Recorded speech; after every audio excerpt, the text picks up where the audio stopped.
Guys, Trump issues fresh warning to the Nigerian government, saying if Tinubu does not end the buying of Christians and older Nigerians, it is going to attract international sanction on Nigeria, meaning it's not just going to be the United States alone acting on this, that the international community is equally going to bring their own sanction on the table. This is coming amidst denial by the Tinubu's government that there's no genocide, despite all the glaring evidence all over the places. I'm seeing this headline here on the Twitter space says, Nelson says, he is hopeful pressure from the US and the international community will bring out real change in Nigeria and freedom for persecuted Christians there. This is what this man tweeted. I'm going to allow you to take a look at what this pastor or Christian leader from the North has got to say, how it affects him directly as a Christian living in the North. Take your time and watch this video. Take a look. U.S. President Donald Trump stirred public debate in Nigeria after making a statement expressing concern over the continued killing of Christians and other citizens by extremist groups. The U.S. president warned that such violence, if not stopped, could attract stronger international reactions. The Nigerian federal government, while addressing the allegations of religious persecution in the country, rejected the United States designation of Nigeria as a country of particular concern. Reacting to this latest development, Reverend John Joseph Hayab, chairman of the Christian Association of Nigeria in the 19 northern states and the FCT, has urged Nigerians to embrace dialogue as the best way to resolve the country's challenges. The chairman, who was reacting to the response it generated from many segments of the community, both local and international, urges dialogue rather than anger to the comments made by foreign leaders. Joining us on the show to discuss the allegations of religious persecution in the country is Reverend Joseph Hayab, chairman of the Christian Association of Nigeria, CAN, in the 19 northern states and the FCT. Good morning, Reverend Hayab, and you're most welcome to the morning show. Thank you for having me, and good morning to all of you there and to all our viewers. Excellent. Let's go straight in. We've been having this conversation now since that post by the U.S. president claiming that there is a Christian genocide happening, particularly in the northern part of the country. Now, you're the chairman of the Christian Association of Nigeria in the north, so I'm sure you'd have a better picture of what is happening. So my first question to you, which has been asked to a number of people with differing answers, is this: would you consider what is going on right now against Christians in the north as a genocide? And then going back to your take around conversation, dialogue as a response to the U.S. What does this mean? Can you break that down further for us? What does dialogue, or what would dialogue look like? Let me go straight to your question. Can I consider what has been happening as genocide against Christians? And my straightforward answer is yes. Y-E-S, yes.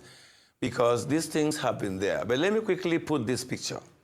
We have different groups and different people who view this differently. Number one, we have people who chose to deny that there is genocide. In their own thinking, there's no Christian persecution even in northern Nigeria. We have also those who deliberately chose to downplay this matter. In their own thinking, claims by Christians that they are being persecuted or they are being killed is just for them to get sympathy.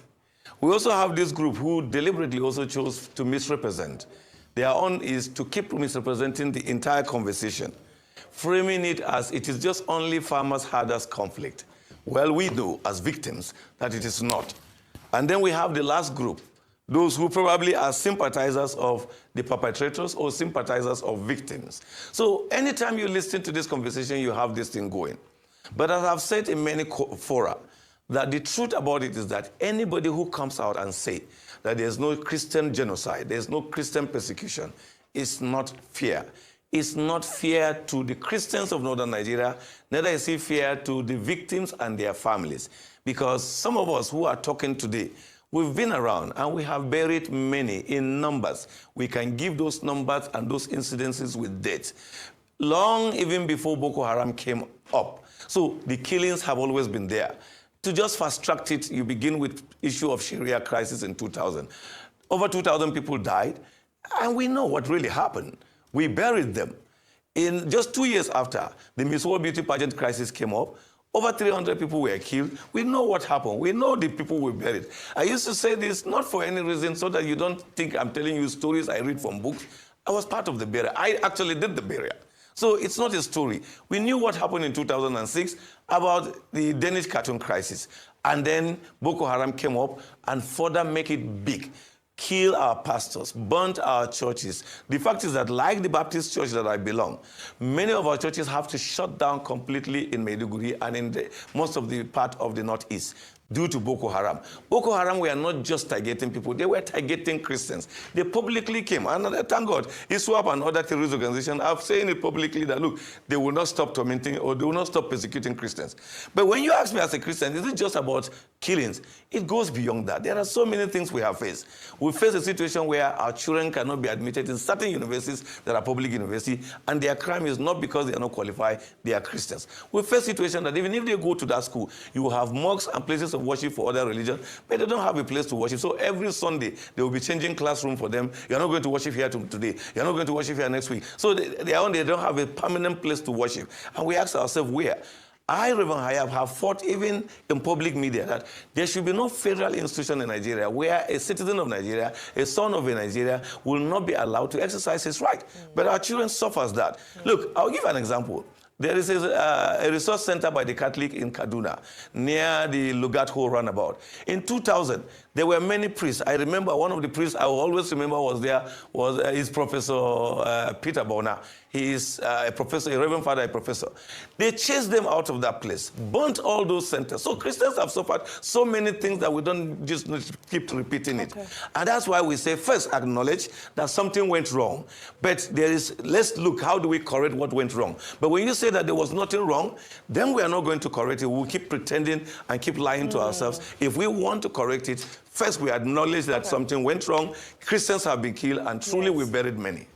Reverend, thank you so much for that insight. And, it's always very valuable to have somebody who has first-hand experience and a first-hand account of some of the things that transpired. What I found to be very profound in what you said is that you also documented what preceded Boko Haram. Now, we frame this conversation through the lens of terrorism, and we know Boko Haram to sort of be the launch pad of terrorist insurgency in this part of the world. I'd love for you to break down what you attribute the ideology or the group motivation to have been prior to Boko Haram, because that is a designated terrorist organization. So which group or which ideology was pushing this prior to the emergence of Boko Haram and other groups that have come up since then? Well, if you quickly also I can take you back to late 1970s when the Matetsine happened. The only challenge is that at the time of Matetsine, there was no use of the term terrorism. But what Matetsine did was exactly terrorism. When Riyad Bonke came to Kanu and to just launch his crusade, fundamentalists came out and killed people in hundreds. It was also terrorism. But probably because at that time, there was no term, the use of term terrorism. You'll agree with me that terrorism became common after 9/11. So, but there has been killings. There has been a lot of evil going on in our soil in the name of religion. So, Boko Haram seems to be the most official terrorist group that came out publicly to declare their stand against any other faith. They are stand against Christians. They kill pastors like Oji. They kill Sylvester Osanabo. They kill many. So, Reverend, my question to you is, what the ideology is that Islam or nobody. Extremists? The ideology simply is that anybody who do not believe in their brand of Islam is an infidel. Okay. And especially those who are not even associated with Islam are infidel. So that was the ideology. The ideology is Islam and Islam alone. And that's why they apply it to resources, they apply it to education, they apply it to development, they apply it to anything. Once you don't belong to, then you are an infidel. And were there specific leaders? Were there specific leaders who used to drive this? Yes, of course, there are specific leaders they know. As I'm speaking, Christians who are all enough in northern Nigeria will know them. I remember in 1986, one particular leader came out publicly and said that, I quote, that according to Islamic teaching, a Christian cannot lead him. And again, he cannot also be led by women. And it became a heated issue in 1986. And I remember in 1987, there was a local government election. Then Kaduna local government was won, not busted or divided as it is today. And the Christians came out and said, okay, if that is the case, we are going to show that we are in this town. They went and searched for a pastor called John Aboki and voted for him to become the local government chairman of Kaduna local government then. Okay. And in the word of that particular leader who said that, they voted one Grace Chechet to become the counselor of his ward, just to correct that. But that kind of teaching have already entered some extremists, and they believe that a Christian cannot be. And okay, that Reverend, is not good Reverend, for a country like Nigeria. Reverend. Yes, I will say.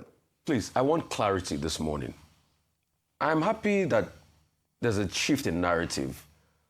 But this was not what you were saying when the fact-finding mission happened that involved Mike Arnold and the government person, Reno Mokri, that was represented. This was not what you were saying then. What you were saying was entirely different. So please, can you throw more lights on what transpired in that fact-finding mission? Also, this was not what you were saying when you had those meetings with Daniel Bwala. What changed? Have you seen the lights now, Reverend? Okay. Thank you very much for putting up this question, because I give you an opportunity to clear a misconception. From the first word, I had just repeated what I said in that interview now, and I have the full video. Whoever did one small video to blackmail me then did not know that I had the full video. From the first word, I simply said, I am Reverend Joseph John Hayab, the chairman of KAN in the 19 Northern State and FCT. And anybody who said that there is no killing is a liar. I can share that video with you, Rufai, so that you will know that something went out behind the scene. But when I finished explaining that, I said the only thing that as Christians we will not support is for someone, because there was a comment around that time of a comedian that said the total number of killing was 100,000. And then another said, no, it's not 100,000, it's 500,000.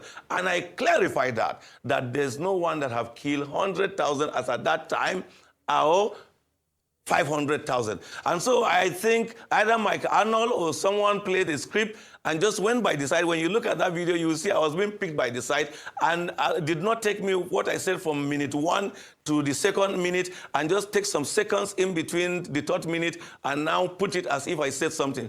Fortunately for me, a young man was there standing, and he videoed everything I said from first word to the last word. So when you watch it, then you will know the drama surrounding Nigeria. So I don't think there's any problem. Because the visit of Bwala to the national KAN, thank God that the national KAN came out immediately and also refuted. You can see the misinformation, the twisting. I've talked about misrepresentation. The Bwala team came to see our national leaders. Instead of discussing honestly, they just wanted to catch them on camera with group photographs. And they came out and said that our national president said the so-called genocide. And our national president never said so. Even the first report that came out to misrepresent KAN, one of our directors was quoted to have said that. And we sat him down. And he told our national leaders that he never said that. He was said out of context. I think one of the most dramatic aspects of this conversation is what we are seeing. Did you observe the video? The video is showing that I was in a meeting with Islamic leaders. Can someone tell me whether I've ever been in such a meeting? I have been part of some controversies sometimes are you saying, in the way people want to catch me, and they don't know that I... No, Reverend, sir. Because, Reverend, you know why I was shocked when I saw you on that fact-finding mission? Because I know you since the days of El Rufai and how you came here and you stood tall and you spoke against El Rufai. So when I saw you in that fact-finding mission, I was surprised. So are you saying that those that organized the fact-finding mission came to manipulate the system? And why were you part of it in the first place when they organized that manipulation? Why did you even go across people like that? I don't want to conclude. If their intention was to manipulate, their intention was to get facts. And what was the fact? I gave them raw. And I have all that interview on tape. Not anything, on tape. The fact is that the day I had a conversation with Mike Arnold, first, he was using the first 1 minute manipulative video. But when I sent to him the full video, he now said, yes, I admit that you did say this, you did say this. I don't know what happened, because the video also tells me something. That when Mark Arnold was seated by my side and we started the interview, he then moved towards my left or right, What was he? Then probably either him or his colleague were the one. They asked me to even wait and have a meeting with the Muslim. I said, no, I'm not here to debate. I've put my facts across that Christians are being killed, and anybody who said that contrary is lying. The fact is that the last part of the video, which Reverend, let's even repeated that the Reverend, reason why we are where we are solutions. is because of denial. Admit it and let's get here. Reverend, let's talk solution, but you have to send your original video to be able to clear yourself so that the people can see it. Yeah, I will. Let's talk I will solutions. try to Solutions to find this a way matter of reaching as we out start to to you. wrap up. Solutions to this matter, Reverend. Yeah, the solution is simple. See, you can't tell someone who is a victim, who is in pains, that his cry about his pains is not true.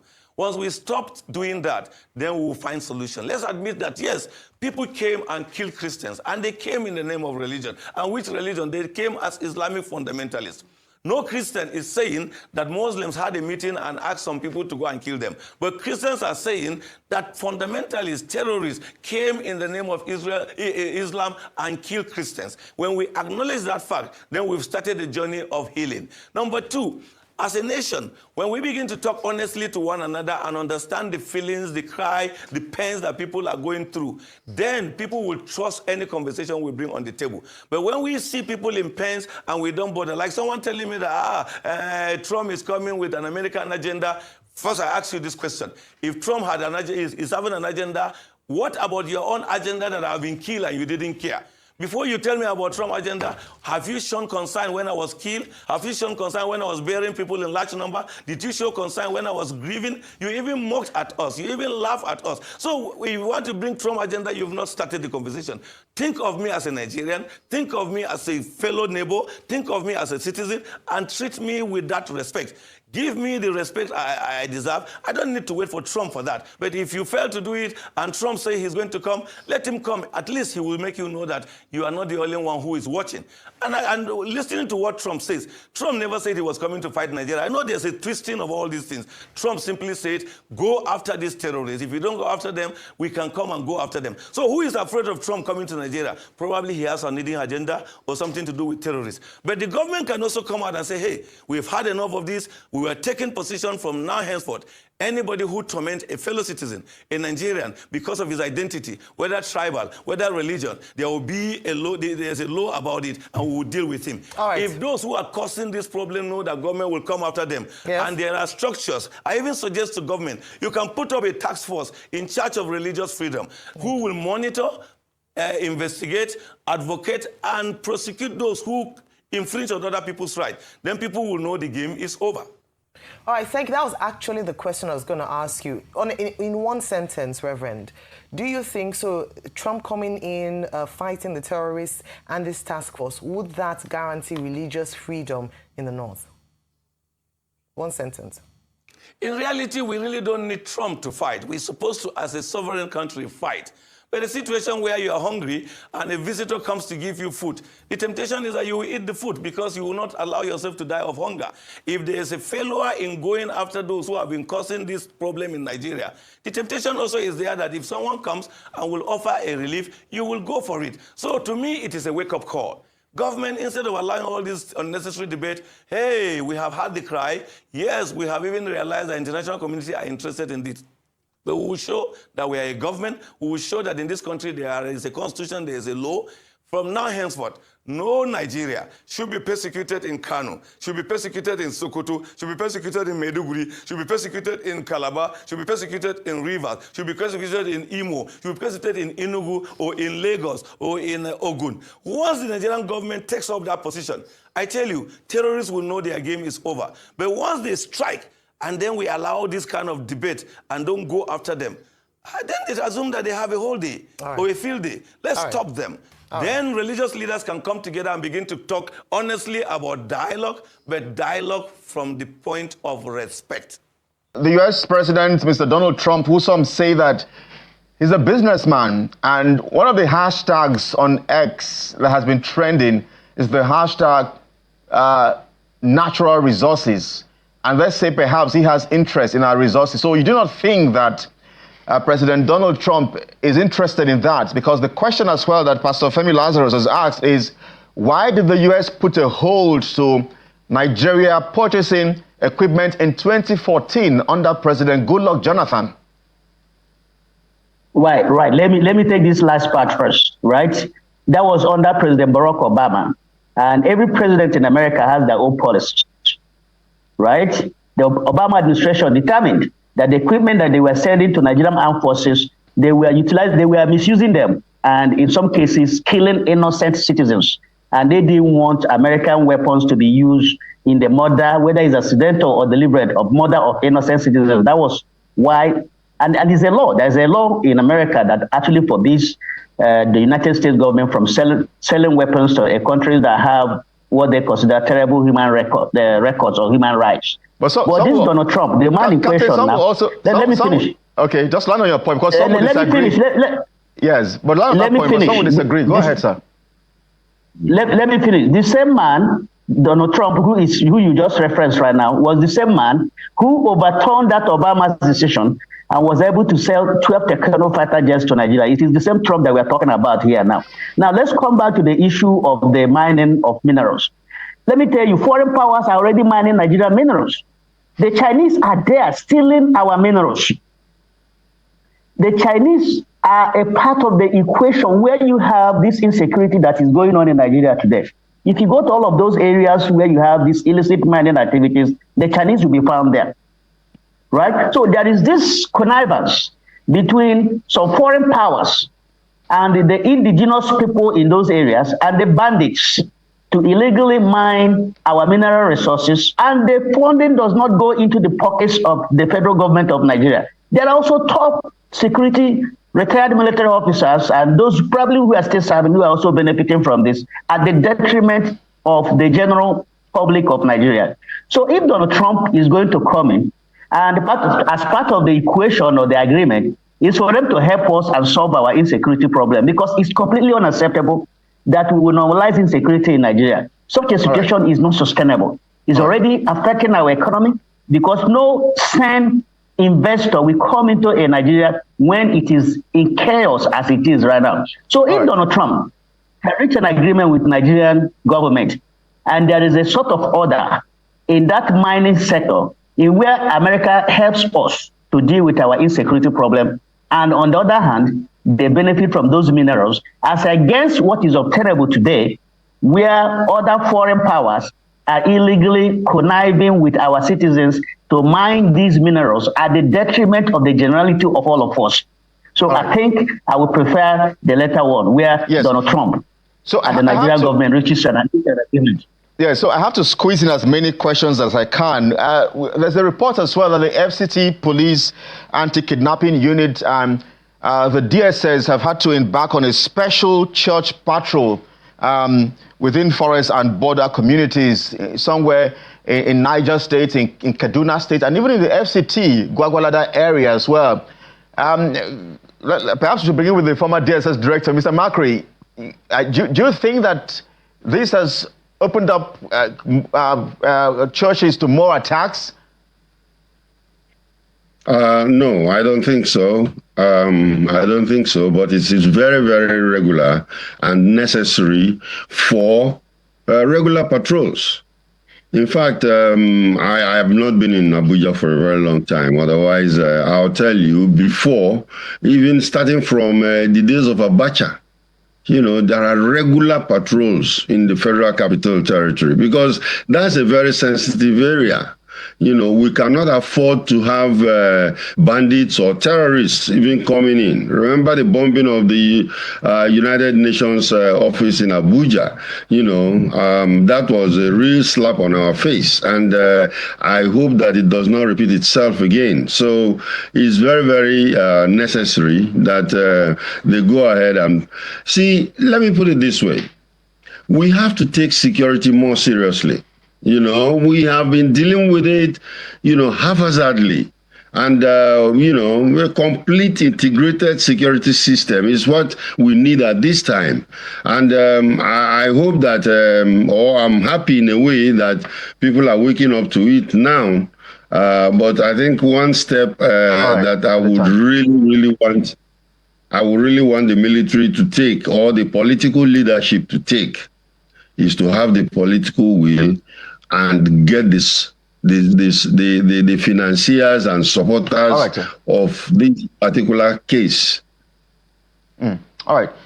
Mr. Macri and Captain Johnson, I'm just looking at a report here from the cable. I have had to repost it. It says that Nigeria ranked 6th out of 163 countries in the Global Terrorism Index 2025. Nigeria is number 6 on that list. Captain, when you look at this particular report from the cable and you juxtapose that with the reports from the presidency, which debunked claims from the CPC asserting that terrorist and criminal activities has reduced in this country by over 80% since 2015. Walk us through that contrast, Bishop. Well, you don't have to look any further than look at what is on the ground. We live here in Nigeria. We are the ones who are dealing with the situation. I don't think there's any Nigerian who, in their right senses, will be asked this question and they will tell you that insecurity in Nigeria has decreased by 80%. I think that claim is bogus and baloney. You know, there's a lot of insecurity in this one. Of course. The report from our government that insecurity, terrorism, and all that had decreased in this country by 80%. If that is the case, why was the Nigerian Air Force... 81.1%, how many percent? I think 81.1%, so it's over 80. 8180 is a bogus claim. That is not the reality that we're living through in this country. You just mentioned that the police, is doing routine patrol in the FCT. And why are they doing that? It's a new strategy because insecurity is on the rise. Insecurity is on the rise, not just only in the north. In almost every part of this country, people are not safe. People can't go out and live their normal life in this country. And we'll be doing ourselves this service if we are coming up with this kind of bogus claims that insecurity has been decreased by 80%, because then we won't be able to get the necessary solutions and assistance that is required to help us to deal with this internal problem that we are living through every day. Maybe those in the presidency are not feeling what ordinary people are feeling because they surround themselves with security agents that are protecting them. But I can tell you that presidency report is quite divergent to the reality that ordinary Nigerians are facing. There's a lot of insecurity in the land, and we should not be dishing out those kind of claims. Quickly respond to the fact that we've ranked six. There's something that my brother Macri alluded to. You see, policing is all about patrol. It's supposed to be a routine thing.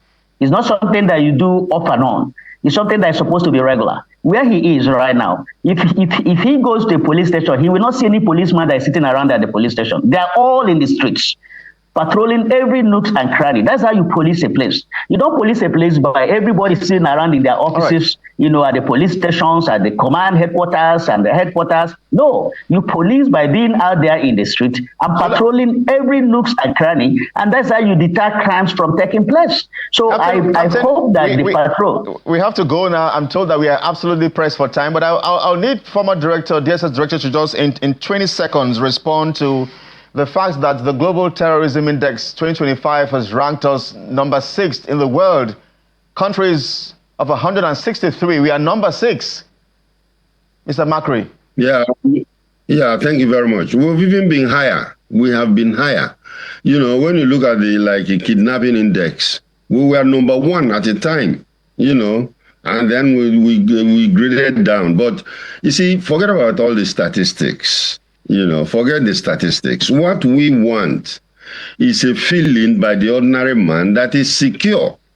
If I can wake up in the morning in Port Harcourt, or I wake up at 2 a.m. and I said I'm going to Abuja, I'm driving down there, and the ability to drive down confidently without feeling any fear, that's security for you. So I think they are doing a very good job. And they should keep up the tempo. And then please, like I said earlier, we cannot completely eradicate terrorism in Nigeria if we allow those supporters and financiers, especially those in government and those who are known already in society. There should be no sacred cow there. We have to. Reverend, the United States President Donald Trump made global headlines when he threatened that there might be, or they're considering a military intervention in Nigeria, and that is because of what he called a Christian genocide. However, the Minister of Foreign Affairs, Yusuf Tugar of Nigeria, dismissed the claim, and he says it is false and inflammatory, and he insists that insecurity affects all of Nigerians equally. Now, my first question is, what exactly is your claim? Are you saying that Christians are being targeted in Nigeria? The killings in Nigeria are targeted? Or are you saying that Christians are disproportionately affected, even though the killing is targeted at everyone? By the power of Jesus Christ, who came and died on the cross to redeem us from the power of sin. And we still call upon the name of the Lord Jesus Christ to deliver us from terrorists, Islamic terrorists. I said it confidently. Northern Islamic evil satanic agenda that want to take over this country and lure us to be like Turkey, to be like Afghanistan, to be like other nations that have no peace in the Islamic Middle East. A voice must cry out to invite the heavily throned government to interfere. And this is what is happening today.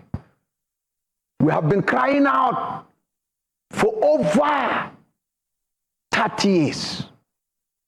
Right from 2021.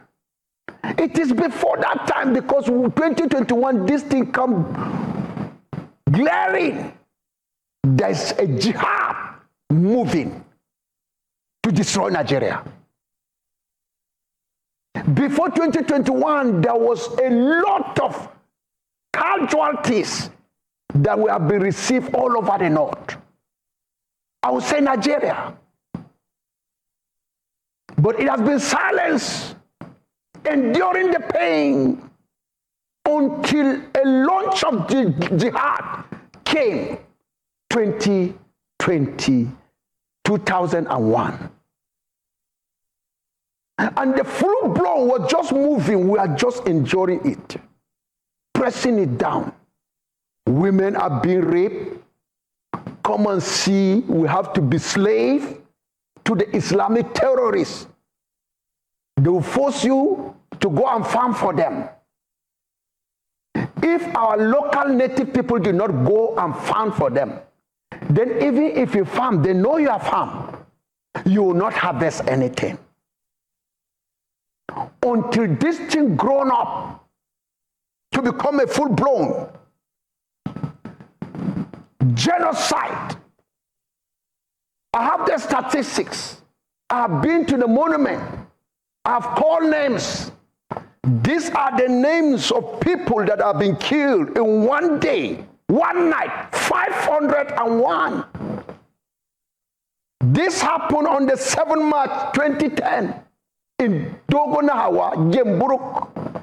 Gemburuk is a local dialect name from our forefathers. When they came, gradually our forefathers accommodated them in peace. But when they grown up with external forces, they changed the name to Dogonahawa. Abandon the native, this is a jihad movement. When they want to take the land, they invited Islamic terrorists from the far north, Niger, Chad. If Nigeria don't know about it, please know about this. Why did they cancel history in Nigerian secondary school? It's jihad. So that we will not read about the history of how Ottoman Danfodio was moving towards the cause to force everybody in Nigeria to become a Muslim. But our forefathers blocked him from flowing into the south. The heat that the west, southwest, southeast, south that they are supposed to receive, we are the ones that are receiving it at the middle belt. We stop that heat by standing on our faith in Christ. We refuse to submit our soul to Islam. That is why in one night, look at it, 501 people were killed completely in one night. I was there in the morning after the insurgent left. Come and see blood everywhere. In the process of carrying dead corpse from every house, from some on the road, some on the field, some in the gutter. Depends on where they met you. They slaughtered you. A woman gave me testimony that day. It was God in tears that saved her. When they came, they said Pharaoh, because it was during the moonlight that very day. When they came, chanting Allah Akbar, Allah Akbar, Allah Akbar, entering this village, she saw one of the insurgents after he has beheaded the head, blood of a Christian victim. He licked the blood. She was watching him, shivering. With her child, she covered his mouth. This is a religion that chant Allah Akbar, calling people for worship. And the same religion, they shout Allah Akbar, calling people to come and kill. Okay, but Reverend, are we now saying that all of the 500 plus persons that were killed that night are Christians? All of them are Christian. Because I want us to look at some national data here. In 2024, Human Angle Media reported nearly 9,600 deaths nationwide, and it estimated roughly 60% of the deaths were Muslim and 40% were Christian victims. And this was driven largely by farmer-herder clashes, terrorism, and communal retaliation. So when we see figures like this, does this now challenge the position that the killings are religiously motivated, especially against the Christians? Let me tell you something about these statistics. They say 60% Muslim. Killed by who? By Muslims. Based on different faith of sect. And do you know why this thing? It is the blood of the Christian that is fighting Islam. Those that have been killed. You see, when they came in, the factuals, in Borno, they follow villages. On Sunday, they will enter a village and meet people worshiping on Sunday. And they will separate the male from the female. And all the male in the local area, like Gwaza area, Madagali, these are in the North Borno area. And this is what is happening. Do you know something? They will slaughter all the male. Those that will survive in that church, they may have not come to church and they were able to escape death. And the women, they will select the one that they needed. They will rape them. They will do what they want. And this is one, they will leave the children at the mercy. Many of the Christian women relocated to the middle belt. And their land was seized. Their crops was vandalized. And even as I'm talking now, let the Nigerian government prove me wrong. Let them go to Ngoshe mountain around Gwaza. It has been occupied by Boko Haram. You can't climb that mountain. They declared it as their headquarters, a colony. And it is from there that they used to come down to come and kill. Now in all the village, after sending the Christian away, the Christian relocate. If you see Christian is in the urban area where there is security, maybe inside Maiduguri, you find Christian. I've been there. And most of them, if you are to interview them, fact-finding, you discover they run for refuge into the city. At least that's where they're getting covered. Rural areas of Borno, hardly you will find a Christian. The same thing in Katsina, the same thing in Zamfara, the same thing in Kanu. If you are there as a Christian, you ought to be allegiant to them to control your life. So after they are left, now the machinery, the insurgent that they have brought, then the issue of faith came in. What happened?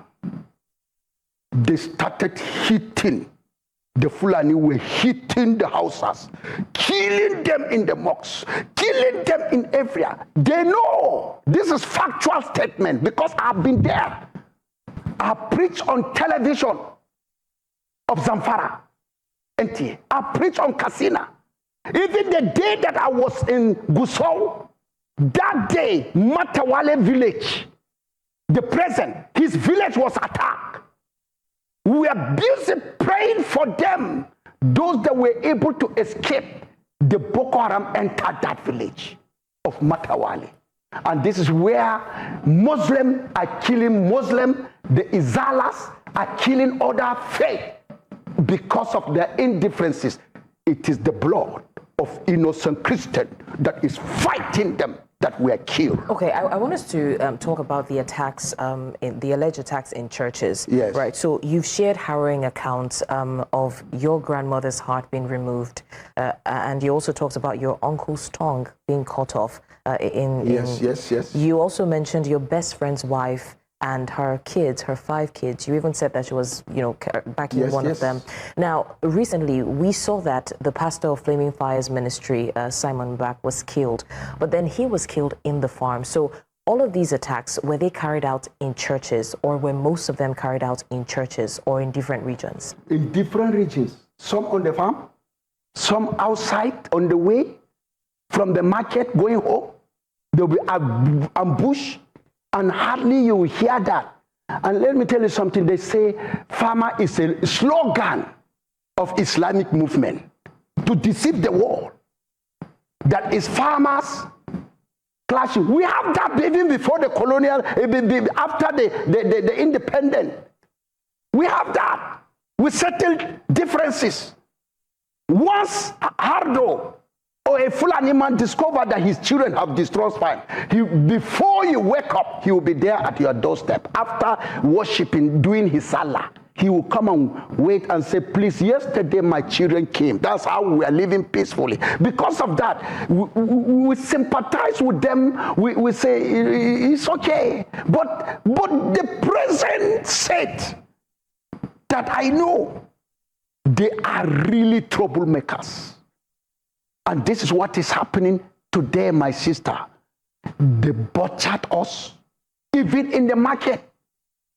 They can enter with AK-47 sporadically. And this is where they came to my village, Biay. It's in Riom local government. That's Riom district. Biay, this is where I grown up. And the Fulani knows that that is my village. They invented chanting Allah Akbar, Allah Akbar, sporadic shooting all over the village from different angles.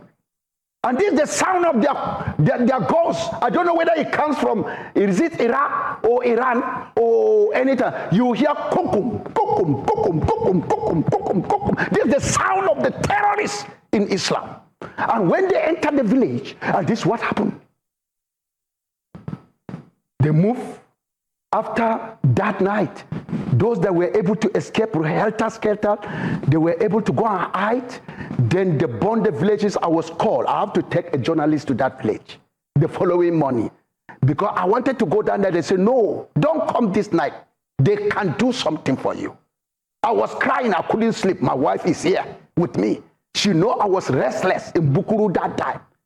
Until when it was in the morning, I was able to move. Come and see children that came out from the bush and they were in trauma. Women that hid themselves. I went reluctantly into the village. The youths that escaped, they gathered themselves and come back into the village. They were following me into the house. What will I see? I was able to see my grandmother that I grown up with in Gomata.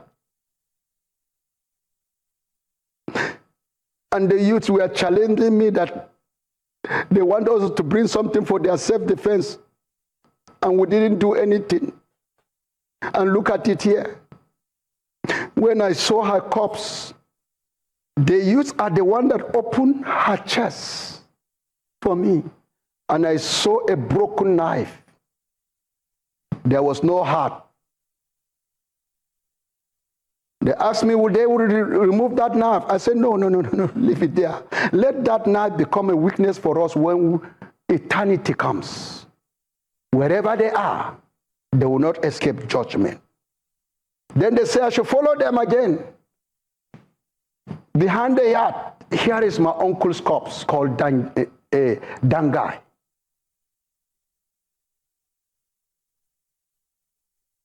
His tongue was removed.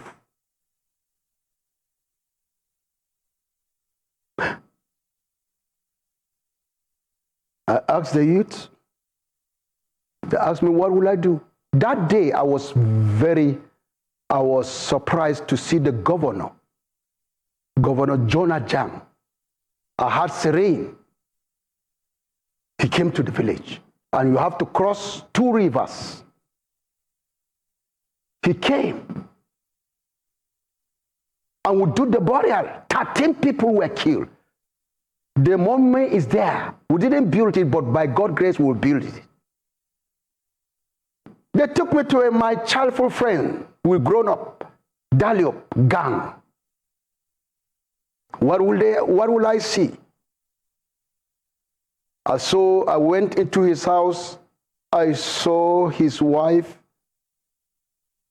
4 children. They are on other side struggling. And the woman, there's nothing she can do. The fire just came down and burned them all. The woman quickly pulled her child at the back, seeking for the way to escape. I discovered they locked the door so that none of them would come out. That is how we buried her with her child at the back. The agony of Christian in Nigeria. So I want to find out, all of these attacks that you have mentioned, they're quite harrowing, and I'm sorry about your grandmother and your uncle. Have there been instances where you heard about Muslims also being attacked in a similar manner? Let me tell you, no Christian attack Muslims. If you see a Muslim dead, where did he die? It is in our village. So you're saying the Muslims also attacked other Muslims? I'm talking about when you see another attack, Muslims are saying they are killed, we killed them. Ask them, where did we kill them? In self-defense in the village, casualties came. In our village, they loot the village. Look at this village. Look at this material. These are all the houses that they burned. Look at the number of people, number of houses destroyed, 120 in one village. Total number of death, because God was able, and this is Christmas Eve, 1 person. But the other village, you can see me at their gravesite burying people at that place. But this village, disease, and this is the person that died, Mr. Tambaya. Total number of displaced people in that one village that they burned, including the church building. These are factuals that are here. In that process, some of the Muslim fall casualties. And there's one thing, the Fulani always come with extra people that in case, in self-defense, the fall casualties, they drag their corpse. They know I'm saying the truth. They know, you are listening to me. They drag their corpse to their ruga. And they will go on videotape and say, we killed them. Where? We have never moved to ruga where they are settling. But I'm asking God, God, if it is your will, give us just one day to visit ruga. Then they will know what stuff Christians are made of. But we'll be establishing patience based on our faith in Christ. Jesus said, love your enemy. If they are hungry, feed them. If they are sheltered, give them shelter. And we all did that. We give them place to sit down and rear their cattle. Even when we make harvest, we allow them to enter and eat the remaining crops that we left over. With full of love. Look at another village again that I went. It was dangerous. Oh God, help me. This is where Reverend was killed. And look at the houses. They were burned down. And I thank God the chief of defense staff came. This is NTV community. They came, Nigerian government came. The present chief of defense staff, Junior Matawali, he came. That day I knelt down, I begged them. Let them help us. Why is it that it's only the Muslim always come to our domain and attack us? Okay, so why? You have mentioned that, in your statement now, you've mentioned that the governor of Plateau State came to one of the villages when it was attacked. You also mentioned that the chief of defense staff came. So that means that it has reached their ears. Has there been any follow-up since then regarding this? And what was the response?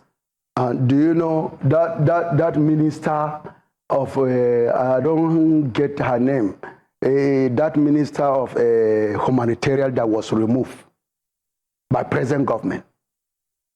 Because that woman was able to mobilize and bring materials as directed by the president. When she brought, I don't know what happened.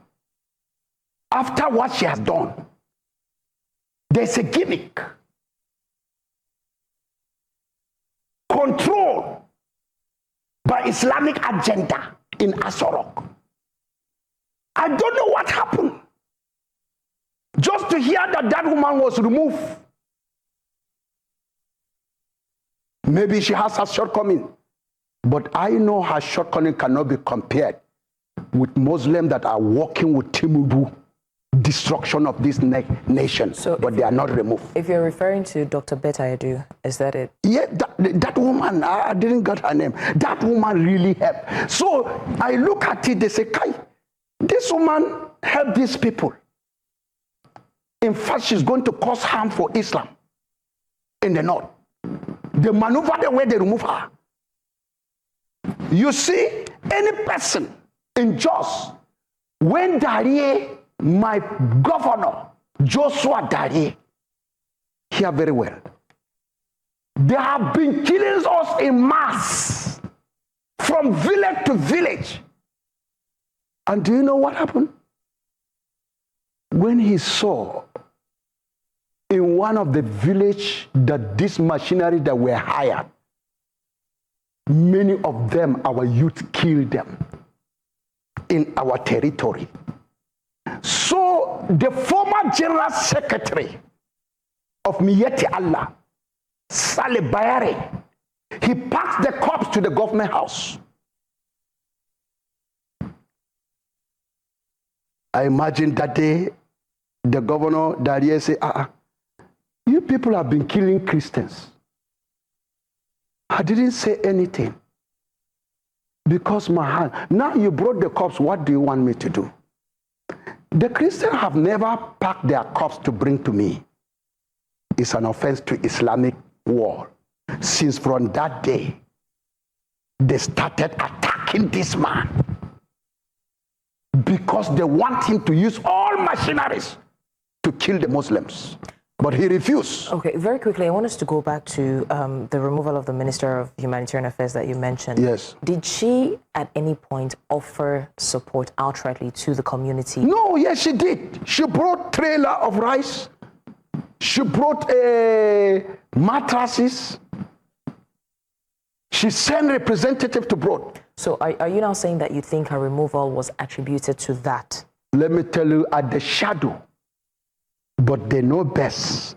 But one thing that I know, with what she has done for us, these people, when they kill us, they don't want the governor to come in.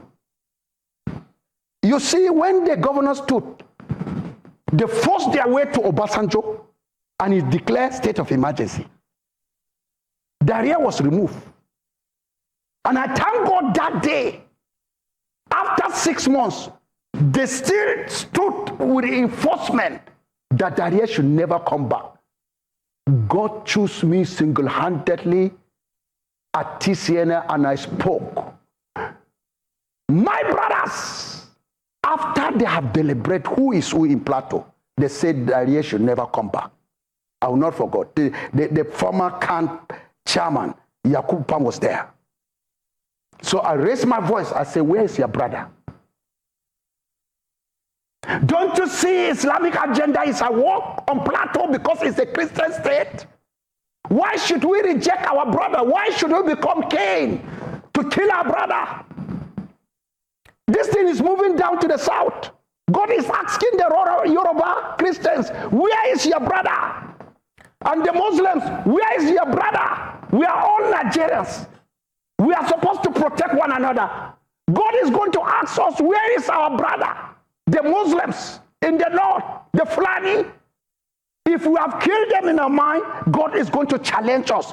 Where is the blood of our brother? You were talking about some of these experiences, some of these killings that you have, you've seen the bodies, you've conducted mass burials.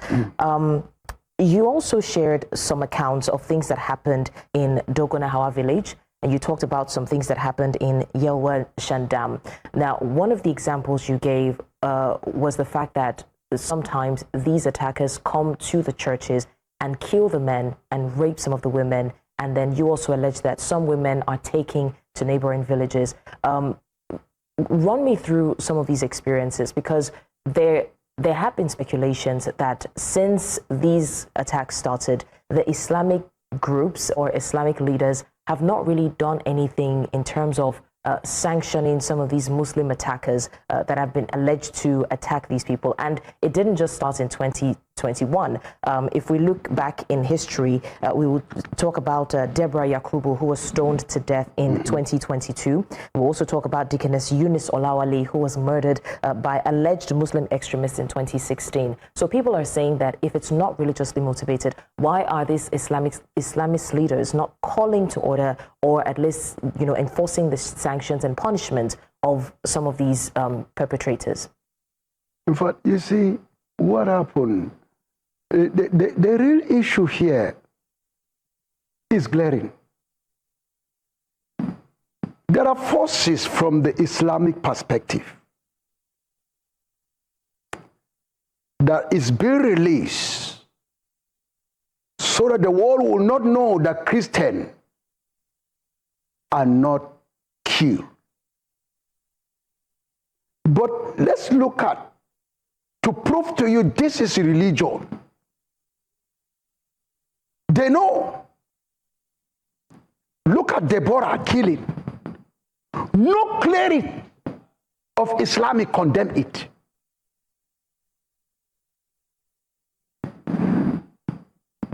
The mission of Leah is to show the world that they are in control of Christians. Nobody can do anything. The issue of Muslim ticket, that's a complete genocide to the Christian in Nigeria. And it's all plans towards Islamic people to take over Nigeria. Special advisor on security matters is a position that has become a birthright for Islam. Look at it. A non-cleric, Sheikh Yahya Jingir, came out publicly and said they should stop arresting Fulani. And he's the... So guys, there have been a lot of battles going on after an ex-military chief came out to say that bandits have invaded Nigeria and they are now making new laws, and also they are now collecting taxes. This is an ex-military chief. You know, lamenting terrorists now collect taxes, make laws for northern communities. Can you imagine? These are people they were supposed to eliminate long ago. They kept pampering them, calling them our freedom fighters. Now, Boko Haram is hot in the north. They can no longer hide, you know. Now, let's see some of the reactions. This person says, so terrorists now collect tax in a foreign nation like Nigeria, in a sovereign nation like Nigeria. How we can't continue to deceive ourselves. And this other person says a man who specializes in killing. So this man is said to have once said, if we can imprison Awolowo, kill Ken, Asawiwa, murdered Abiola and his wife without Nigeria breaking apart, we are moving to kill Nnamdi Kanu and nothing will happen. Abdurrahman Bello Dambazao, a Fulani and Nigerian current minister of Interior, is saying this. You know, this is also a Fulani man. They've really taken over this country, taken over leadership. Can you imagine how a country can easily fall for terrorism? This is so sad, eh? US planning to recolonize our region. At the end, the revolution will start in the north. Northern elites, their imam, politicians, sheikhs, etc. brought this to destabilize our country because of their thirsty for power. Enjoy your demon monster northerners. Oh my God.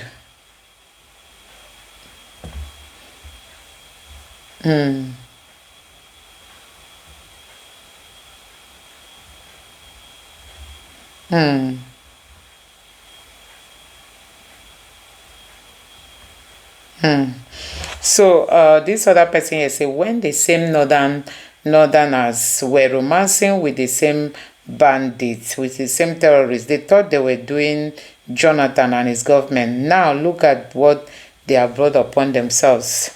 There you see Adamu Garba calling them their freedom fighter, and you see Pantami calling them their brothers, that Boko Haram is their brothers, that they don't deserve to be pied. And now the thing is breeding in the north. So guys, when did Jonathan even leave power? 2015. So 10 years down the line, you know, the monster they brought in is now there to hurt them. This person says terrorists are now collecting taxes, making laws for northern Nigerian communities. Ex-Army Chief Dambazao, Sahara reporter, this is not just a fact, it is a national tragedy. So guys, you can imagine that an ex-military, the Boko Haram now makes laws for northern Nigeria. That one is even more troublesome. And this one here says, when Trump speaks, they scream sovereignty. But when terrorists seize community, collect taxes, and impose their own laws, they suddenly lose their voices. What sovereignty exists when criminals now govern parts of Nigeria under the shameless failed regime? That's what Nigerians are asking. When Trump says he's coming, they say no. Nigeria is a sovereign nation. Nigeria is a sovereign nation. They really like it, you know. This is something we all know about, and we are ready to give them full control of their Arewa 10 states as independent Islamic Sharia country. Then the Biafra people will be free and be able to protect themselves. This person is just saying it should happen. So this person here say, here is all you need to know about these blood-sucking Islamic terrorists collecting tax. This man here, this is an Islamic cleric. He was there saying, if you come to conquer, if you preach Islam to them and they don't accept, collect tax. If they don't accept, buy them. So you can imagine that. And this person here said, but Nigerian soldiers and politicians will come on Twitter and be bragging about sovereignty. Meanwhile, terrorists are collecting tax and making laws. And this way, no Fulani man will rule Nigeria again. President Muhammad Buhari will be the last Fulani man to rule Nigeria, and he was the worst, and he triggered this crisis that is happening today. Buhari really had an agenda. Kai. And this one here say, where was he when these people started? Did he condemn their act, and what effort did he personally put to ensure that it was checkmated while in office? We should all condemn this terrorist group and call for help as a matter of urgency. And this other person said, let us divide this country, for everyone go his separate ways. The northerners already have government. They don't need to draw the rest of the country backward and stagnant. When the southerners talk or cry out about the abnormality happening in the north, they are quick to be on the defensive, claiming the southerners are worse and should mind their business. Can you imagine? And this person here said, because terrorism is now instituted culture in core northern Hausa Fulani Muslim region of Nigeria. That's why such impunity and audacity is tolerated and welcomed than to accept U.S. military foot on ground to wipe out the monsters, since Nigerian government and military have failed. And this other person here also reacted, saying, instead of them to support Trump, they are burning American flags. Instead of them to be concerned about terrorists making laws for their communities, they flooded the social media with propaganda campaign. 1914 was a serious mistake. And this person said he was a minister of internal affairs and a former chief of army staff, where terrorists not collecting ransom. So guys, the problem in Nigeria is so complicated, and this person said, yet this uncircumcised and idiotic is against the U.S. government intervention via its military action against those Islamic terrorists operating and committing genocidal activities against Nigerian, particularly Christians.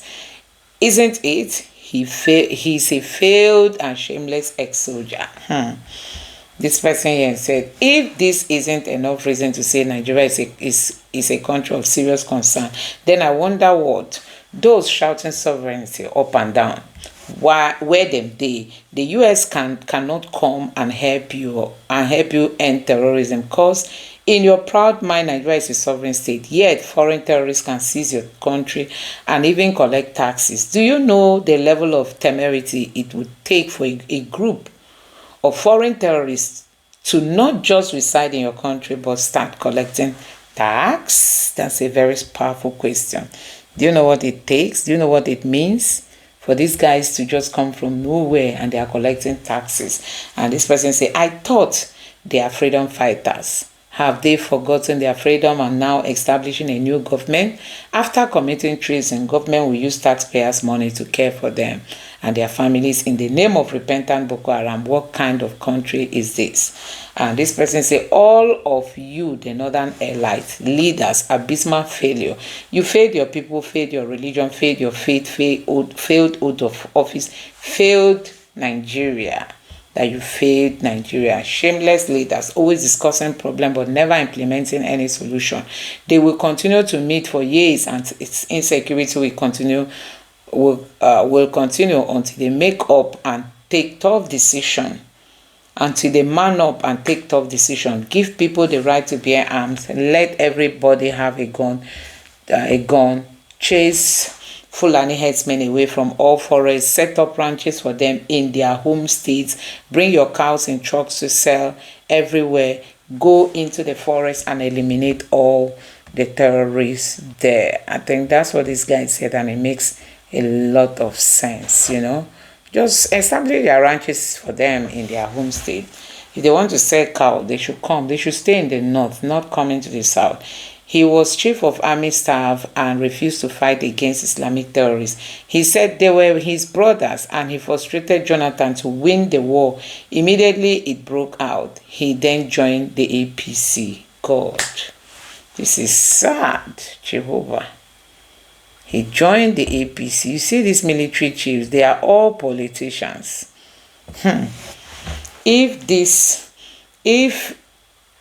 If it's other tribe, the government will not waste time to fight them. But since it's northern side, the government went silent because it's them, family business. And I'm 120% they are, and I'm 120% they are full. And I thank God it's an ex-chief, a chief of defense saying it. They have started their true federalism against those quoting English of rule of law, constitutional amendment. Will adopting regional government restore peace than bullets and bombs in Nigeria? Are those communities paying taxes in terrorists in peace? National debate arises. So guys, I'm going to stop here, but let me know your thoughts on all this in the comment section below. Please don't forget to subscribe and turn on the bell notification. Thank you.